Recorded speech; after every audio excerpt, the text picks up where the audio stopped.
Мадумаров ачыктан ачык айтып келет. 7-класстан баштап дептерлердин баарында Мадумаров АК первый секретарь ЦК Компартии Киргизии деп толтура берген экен. Ел алдында кооз сүйлөп, менден өткөн акылдуу жок деген Адахан Мадумаров президент болуу амбициясы тээ бала кезинде эле бар болгон экен. Ошондон бери Адахан Мадумаров чоң саясат комтуп, ар кандай мүмкүнчүлүктөрдү издеп келет. Бирок майнапсыз. Сегодня все посвящается Джанышу Салиевичу. Это безумное богатство. Адахан Мадумаров саясатка 90-жылдарда эле аралашкан. Бир нече ирет депутат, жогорку кеңештин төрагасы, мамлекеттик катчы, коопсуздук кеңешинин секретары да болгон. Бирок көрүнүктүү иш кылбагандыктанбы, Айтор элдин ишенимине кире алган жок. Кыргызстанды башкарам деп 3 ирет аракет кылып, президенттик шайлоого аттанып, баарында тең утулуп келет. Адахан Мадумаров 2011 жылы Алмазбек Атамбаевка уттуруп жиберсе, 2017 жылы болгон шайлоодо 110.284 добуш алып, бирок Марага Сооронбай Жээнбеков менен Өмүрбек Бабановдон кийин келген. 2021 жылдагы президенттик шайлоодо Садыр Жапаров элдин 80% добуш менен утса, Адахан Мадумаровга шайлоочулардын 7% гана добуш берген. Биздин партиялар. Антейин десең, Адахан Мадумаров өзү жетектеген партияны дагы алдыга сүрөп кете алган эмес. Ал башкарган Бүтүн Кыргызстан партиясы парламенттик шайлоодо аз эле добуш топтоп, араң жогорку кеңешке өткөргөн. 2010 жылы жалпы шайлоочулардын 8 гана пайыз добушун алып, 5%дык босогону багындыра албай калган. 2015 жылдагы парламенттик шайлоодо таптакыр эле элдин колдоосун ала алган эмес.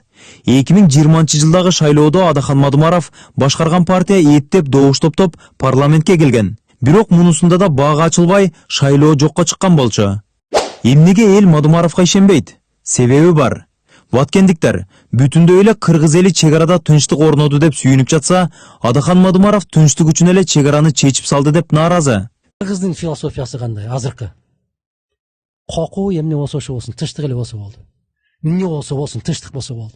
Бирок тынчтыктан адам өмүрүнөн маанилүү эмне бар? Ушундай кыялын билгендиктен кыргыз эли Мадумаровдун кооз сөздөрүнө ишенбей калган. Эгерде Мадумаров болбогондо 1000 адамдар окко учмагылы. Тынчтык маанилүү эмес деген Мадумаров 4 көчө боюнча протоколго кол коюлбаса, 1000 адам окко учмак деп кайра элге күйүмүш болуп калганы 200-дүлүкпү?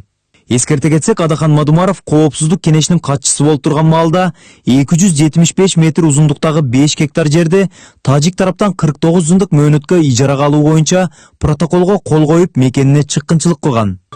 Ага 3 жыл мурда кылмыш жаза кодексинин 323 беренеси мамлекеттик чыккынчылык боюнча күнөө тагылган. 2024 жылы мөөнөтү өтүп кеткендиктен жаза чегерилген эмес. Кооз сүйлөп элдин башын айлантып манипуляция кылганды Мадумаров жакшы өздөштүргөн. Буга дагы бир мисал. Бир нече жыл мурда Кемпирабад маселеси жакшы чечилип жаткан маалда тескери маалымат тараткан. Өзбекстан ушул жерден чек ара өзгөрбөйт дегенде, мына ушул жерге келгенде могул талдардын бүтүндөй бүт баары ошол тарапка өтөт.